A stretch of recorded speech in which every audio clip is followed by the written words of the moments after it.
Good morning, y'all. Week 9 of class, back for another PCQ for you. This week we're going to be talking about our sliding filament theory.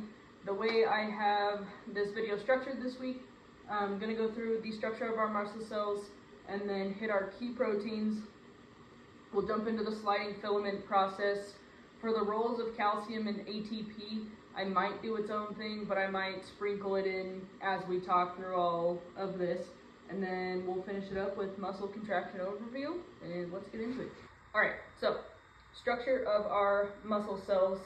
When I get down here, I want you to think of like each color change, kind of like we're zooming in on the cell in the bigger picture. Well, I guess smaller picture in this case. Like you're zooming in a microscope.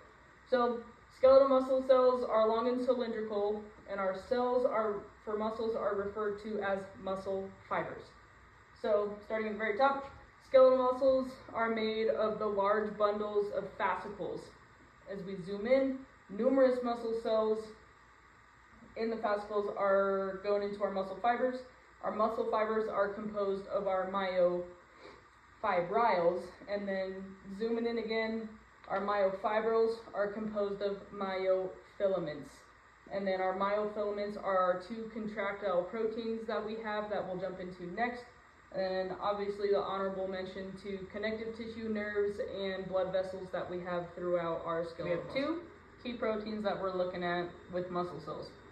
So our thin is our actin. So thin actin, this is primarily actin. You do have the G-actin, which is that globular actin, and this is what the myosin binds to. We do have two regulatory proteins when we're talking about actin. That's our tropomyosin, which covers the active sites, and then our troponin, and that binds tropomyosin over the active sites. Going on to our thick, which is our myosin. These have hinged heads for the active sites, which is over here, and then the head is also important for ATP binding. And then the twisted myosin is in the tail. We've got it there, and then that's at the M line, and then we have the tail, head, and then where the tail and the head connects, there's a hinge. That way it can pivot, and the head also contains ATPase enzymes. All right, jumping into the sliding filament process, this is when our thin filaments, which I have here actin in green, are pulled and slide past our thick filament, which is our myosin, which I have here in purple. So this all starts with calcium. Without calcium, we wouldn't be able to do any of this. So a nerve signal releases calcium.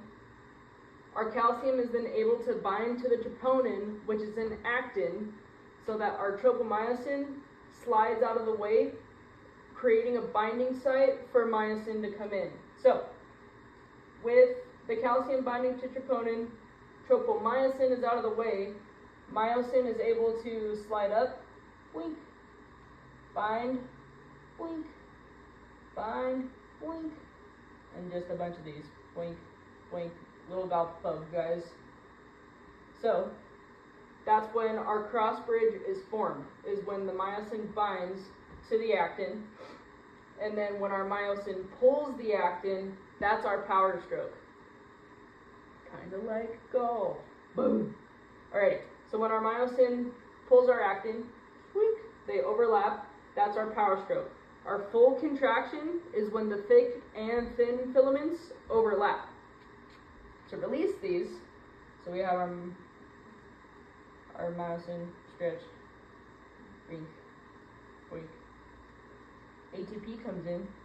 Woo. ATP then binds to the head of the myosin, and then when ATP comes in and attaches to the myosin head, the myosin and actin link weakens, and then that's what is able to cause the cross bridge to detach and muscles to relax. All right, super quick but super important, calcium and ATP. Without calcium, we wouldn't be able to contract. Calcium would not be released, bind to troponin, tropomyosin would retract, letting myosin bind to actin for muscle contraction. No calcium, we don't get any of that. And then with no ATP, kind of the opposite, we get no relaxation. ATP is not able to swoop in, bind to the myosin head, causing it to detach from the actin, equaling relaxation. That's why a lot of the times rigor mortis, after people die, they get stiff because their muscles are contracted because there's no ATP to come in, bind to myosin, and relax the muscle. Last but not least, a contraction overview. So, calcium comes in, binds to the active sites on actin, so to the binds to the troponin, so the tropomyosin opens, and so now the active actin site is exposed. With that active actin site exposed, the myosin head is able to come in, bind to the actin, creates the cross bridge. Then our power stroke happens, so the phosphate from the previous cycle that happened is released. The myosin head pivots towards the sarcomere, and that's what it brings it together. And the attached ADP and phosphate group are released. With the ADP and phosphate group released, a new ATP is able to come in and attaches to the myosin, and it breaks that cross bridge and detaches. After it detaches, the myosin head then hydrolyzes the ATP that it was attached to break the cross bridge, and it hydrolyzes it to ADP and phosphate. That way it can be used in the next cycle, and then the myosin returns to that cocked position, and then it just happens over and over again as we contract our muscles. Thanks for tuning in to my PCQ this week. I hope everybody had a good time or did well on their Module 2 exam, and I hope you guys enjoyed. Thank you.